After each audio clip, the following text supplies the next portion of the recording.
Hello, fellow patriots. I'm back, and as I said, I would expand upon in my last video, and I shall do that. But before I do that, I'd like to bring up a point.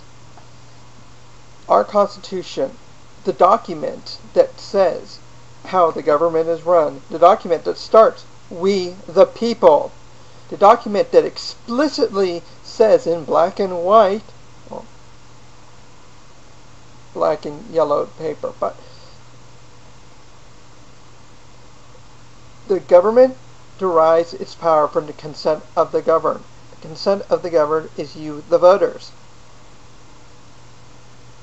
So basically it says that you, the voters, should not ask the government to do anything for us that we cannot legally or morally do by ourselves.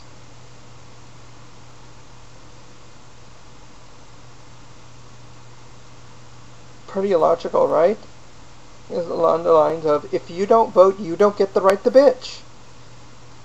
Yes, you don't get the First Amendment because you didn't exercise your civic responsibility. And sometimes one vote does make a difference. But, anyway. With that logical premise in place, let us begin the scenario. You live in a triplex. You're in apartment number 1, Johnson is in apartment number 2, and Wilson lives in number 3. You discover that Wilson is ill and cannot work. He never to buy a health insurance policy because he didn't believe he needed it for quite some time. Wilson, it seems, is not good at making rational decisions.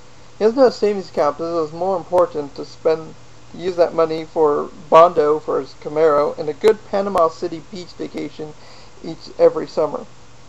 You believe that Wilson is about to starve to death. His electricity is going to be cut off, and he can't afford to buy his blood pressure medication. You decide to help, charitable soul that you are. You scrounge through your bank account and find $200 to help your neighbor out. Good for you. What a guy. A month later, Wilson is still in trouble. Your $200 wasn't enough.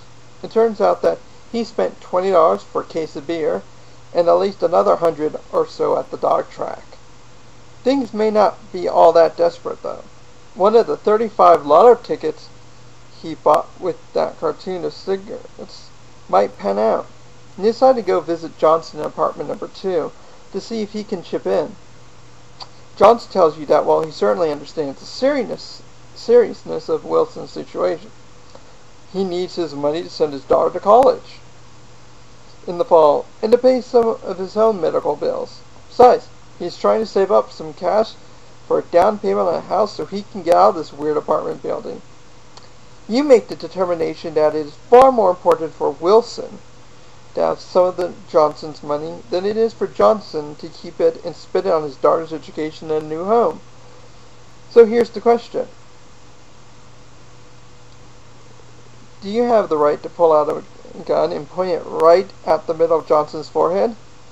Can you use that gun to compel Johnson to hand over a few $100s for Wilson's care and then tell Johnson that you'll be back to get some more next month?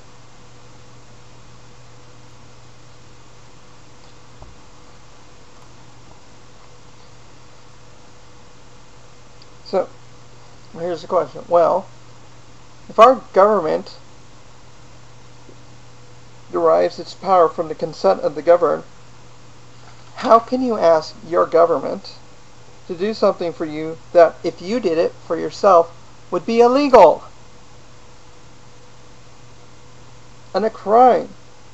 Why would it not be okay for you to take that money from Johnson by force and give it to Wilson, but it would be perfectly okay with you if the government went ahead and did it? Yeah, think about that for a moment. And then, if you have an answer to that, go ahead and leave a text comment or a video response. But now on to the second part. And there is our example of feeling and caring versus logic and fact. Yes. See how fact and logic makes that situation so much more clear to understand? You know?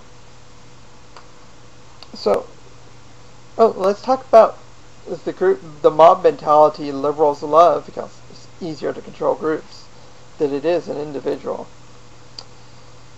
Several years ago, a young female student served on the diversity committee at a northeastern state university. The student became concerned that the deliberations of the diversity committee did not favor the rights of individuals on campus. The student wrote a letter to the other members of the committee telling them of her concerns for the rights of individuals on campus and of her abiding belief in the concept of individual rights. Yes, a woman supporting this. What liberals dare not speak.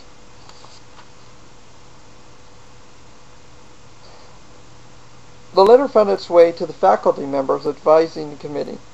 It was later returned to the offending student with several corrections, including the word individual being outlined in red. Alongside the offending word, the professor wrote a note telling the student that it should exercise restraint in her use of the word individual, as it seems that many people consider the word to be racist. Racist? The word individual is racist. How in the world could the word be racist? The professor was on to say that any attention or recognition paid to the individual strengthens the concept of the individual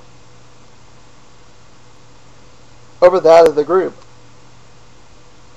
Since the majority group in this country is white, the term individual strengthens this concept image of the white majority over all of others. This makes the term racist.